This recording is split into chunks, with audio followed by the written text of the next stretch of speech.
On a farm in Nebraska, a farmer was having an issue with his parrot. His parrot was getting into the chicken coop and having his naughty way with all the hens. It was happening so much that they stopped laying eggs.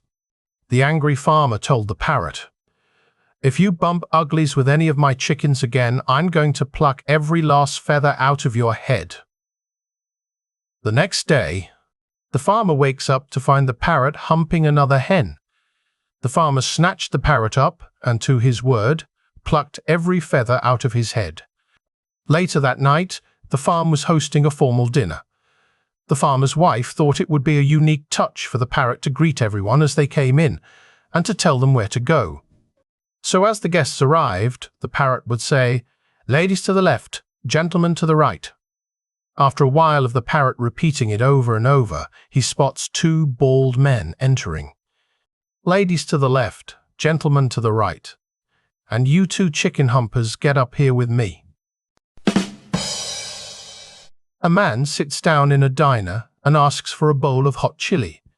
The waitress says, "I'm sorry, but the man next to you got the last bowl."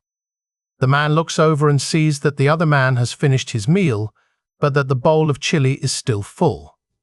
He asks him, "Are you going to eat that chili?" The other man says, "No, by all means, help yourself." He slides the bowl of chili over and starts to eat.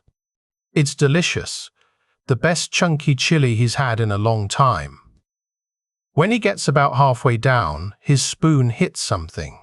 Surprised, he looks down and sees a dead mouse in the bowl, and immediately pukes all the chili back into the bowl.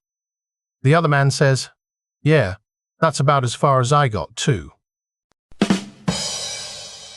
Two dwarfs decide to treat themselves to a vacation in Las Vegas. At the hotel bar, they're dazzled by two women and wind up taking them to their separate rooms. The first dwarf is disappointed, however, as he's unable to reach a certain physical state that would enable him to join with his date. His depression is enhanced by the fact that from the next room he hears cries of 1, 2, 3, ha! All night long. In the morning, the second dwarf asks the first, "How did it go?" The first whispers back, "It was so embarrassing. I simply couldn't get an erection." The second dwarf shook his head. "You think that's embarrassing? I couldn't even get on the bed." It was terrible outside. Lightning, thunder, yet Sam and a friend were determined to play. Sam was struck by lightning on the third hole, died, and went to heaven. St. Peter greeted Sam and told him a mistake was made since the bolt of lightning was really meant for his golf partner. He said he talked to God about it, and God said to cover it up, as God does not want people to know that mistakes from heaven happen from time to time.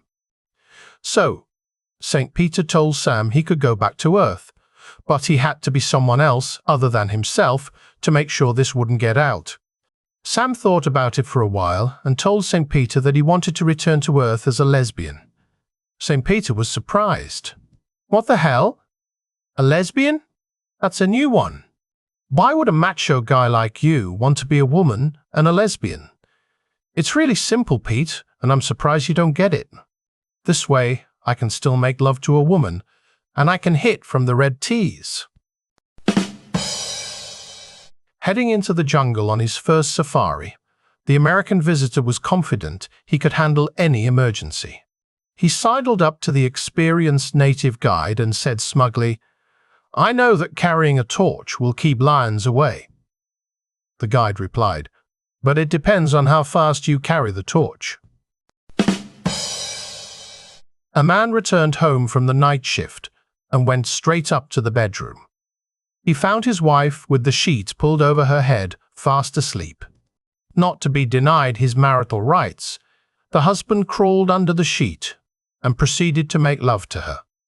Afterward, he hurried downstairs for something to eat and was startled to find breakfast on the table and his wife pouring coffee. "How did you get down here so fast?" he asked. "We were just making love." "Oh my God," his wife gasped. "That's my mother up there." She came over and complained of having a headache. I told her to lie down for a while. Rushing upstairs, the wife ran to the bedroom.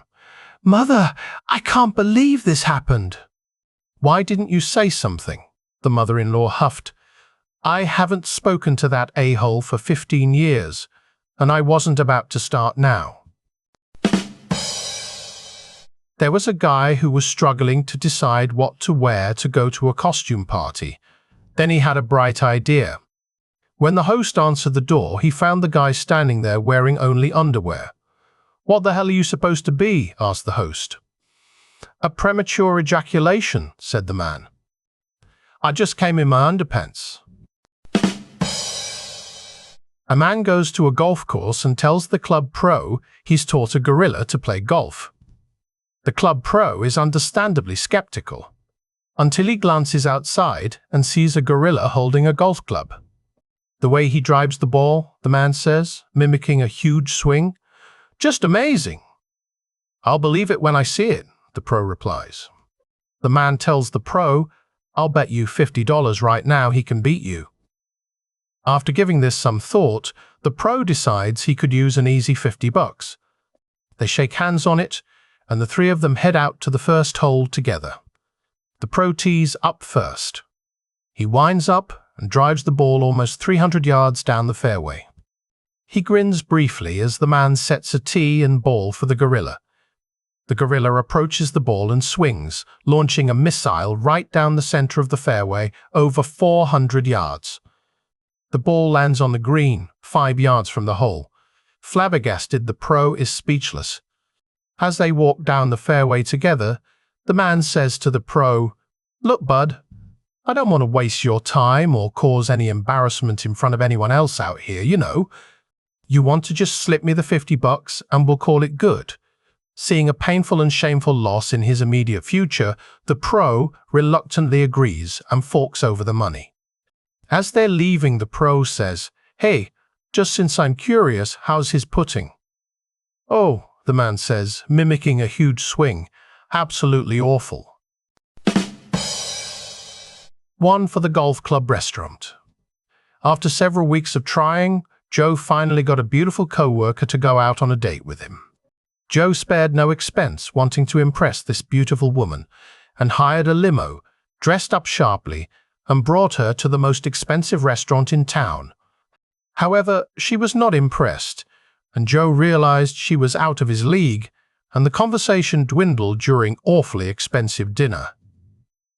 Joe could tell she knew she was out of his league too. He excused himself and went to the restroom, but on his way there he saw the beautiful actress Cate Blanchett sitting with a group of friends. This gave Joe an idea. "Miss Blanchett, I'm very sorry to interrupt you, but I thought you might help me in a matter of the heart." The waiter came over, but Cate waved him off and said, "For a matter of the heart? I would love to. How can I help you? See that beautiful woman at that table? I've been love-struck with her ever since I first saw her. But this is our first date, and nothing is going right. Would you kindly stop by our table and pretend to know me and treat me like an old friend? She's a big fan of yours, and it would catapult me to the top of her list for sure." Cate laughed and said, "Sure, why not? Go and sit down, and I'll catch her eye and notice you and head straight over to you." Joe couldn't thank her enough and made the trip back to his table. As soon as he sat down, he heard Cate shout, "Joe, is that you?" Joe's date looked up and said, "God, is that Cate Blanchett?" Joe nodded. It was. "Joe, why haven't I seen you around the golf club? Where on earth have you been? I missed you so much. How long has it been?" Cate said as she approached their table. Joe waved her off and said, "Listen, Cate, I told you before, and I don't know how many times, but we're not getting back together. I wish you all the best and please leave me alone. Thank you."